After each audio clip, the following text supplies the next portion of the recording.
장관님 네. 축하드립니다. 예, 열심히 잘 해주시리라 믿고요. 근데 아직도 이 법무부가 해야 될 현안들이 많이 있는 것 같습니다. 제가 일단 자료 요구에 대한 좀 말씀을 좀 드리고 싶은데요.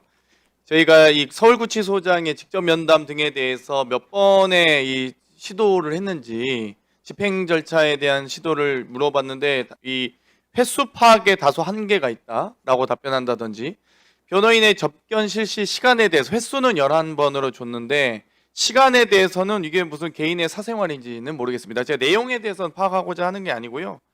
접견 시간에 대한 질문을 드렸는데 법무부에서 아직도 자료 제출을 불성히 하고 있다는 지적을 공개적으로 드리고요.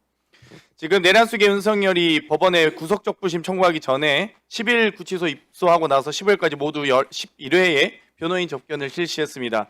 하루 평균 2.7회 거의 뭐 3번에 달하는 변호인 접견하고 있는데요. 여기에 대해서 변호인 접견을 이렇게 많이 하면서 특검의 강제 인치 요청에 대해서는 제대로 응하지 않고 있어요. 이거는 너무 불공정한 거 아닙니까? 이거 자체가? 왜 특검에 나가지도 않으면서 변호사는 그렇게 만나야 됩니까? 하루에 3번씩이나? 이런 것 자체가 말이 안 된다고 봅니다. 그리고 서울구치소장이 특검팀의 강제 인치 지휘에도 불구하고 본인이 와서 설득했는데 안 되니까 직접 와서 특검이 네가 와서 데려가라? 이런 게 말이나 되는 일입니까? 법무장관께서 이런 부분들은 서울구치소장에 대한 여러 가지 의혹도 있지만 강력하게 저는 제재하셔야 된다고 봅니다. 그리고 도대체가 이분들은 왜 이렇게 법무부는 이렇게 퇴임하고 좋은 데를 가시는지 모르겠어요. 검사뿐만 아니라 지금 김현우 서울구치소장 로펌엠 염두에 두고 있는 겁니까 혹시? 과거에 신용회 전 법무부 교정본부장 저희 법사위에 자주 오셨던 분이에요. 이분이라든지 다들 지금 대형 로펌 가셨어요. 유병철 전 교정본부장 다 이분도 서울구치소장 부소장을 이 교정본부장 하셨고요. 김학성 전 교정본부장 다 대형 로펌 가셨어요.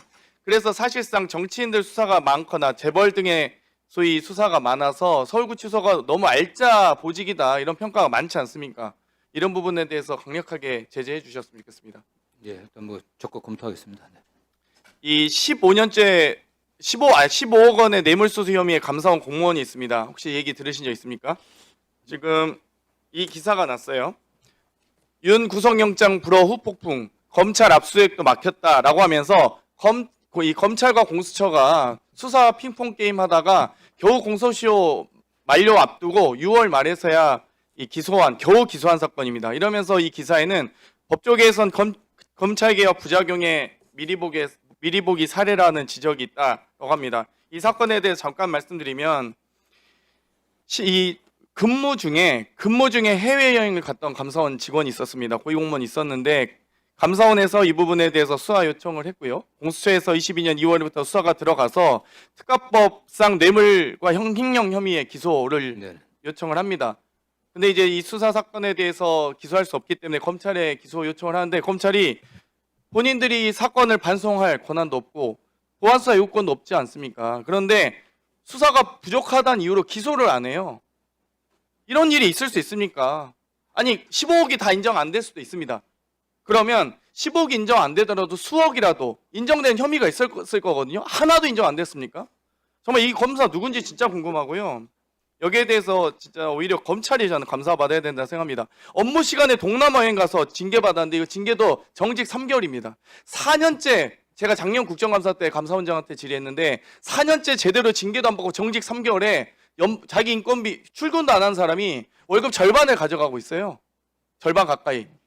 그러면 정직 3개월 돼가지고 이제 직무배제 됐는데 지금 직위 해제 됐는데 직위 해제 돼도 월급 절반 받는 거 아니겠습니까? 그러면 업무 시간 중에 동남아 여행 갔다 온 걸로 이 정직 3개월 받았다가 이제 15억 뇌물 혐의로 수사받고 기소되니까 직위해제 됐는데 3년째 이제 직위해제돼서 대기 중인데 이분은 절반가량의 인건비를 갖고 있어요. 이런 분들이 제대로 징계받고 해야죠. 그러면 공수처가 기소 권한이 없으니까 검찰이 보안수사 요구하고 그러다가 기소 미루다가 6월 말에 그러면 보안수사가 제대로 안 되는데 6월 말에 기소 왜 했습니까? 저는 이거 책임지기 싫어서 검사가 기소했다고 봅니다. 15억 전체 혐의는 인정 안 됐겠죠. 근데 수억이라도 수천만이라도 인정됐을 텐데 여기에 대해서 검찰이 마지막에 공소시효 막바지에 다다라서 기소됐다는 내용이 6월쯤에 기소했다는 내용이 이 내용입니다. 그런데 3년간 묵혀왔던 사건을 작년 제가 10월에 국정감사 때 이의제기했고요. 그리고 지금 정권 바뀌고 나서 6월에서야 공소시효 만료되기 전에 기소한 거예요. 그러니까 이 해당 수사검사 누군지 모르겠는데 혹시 윗선에서 막았는지 감사원에서 막았는지 꼭 이거 감찰하셔야 된다고 생각합니다. 네, 사건이 그 기소가 왜 이렇게 지연됐는지에 대해서 상황을 면밀히 좀 파악해 갖고 보고 드리도록 하겠습니다. 네.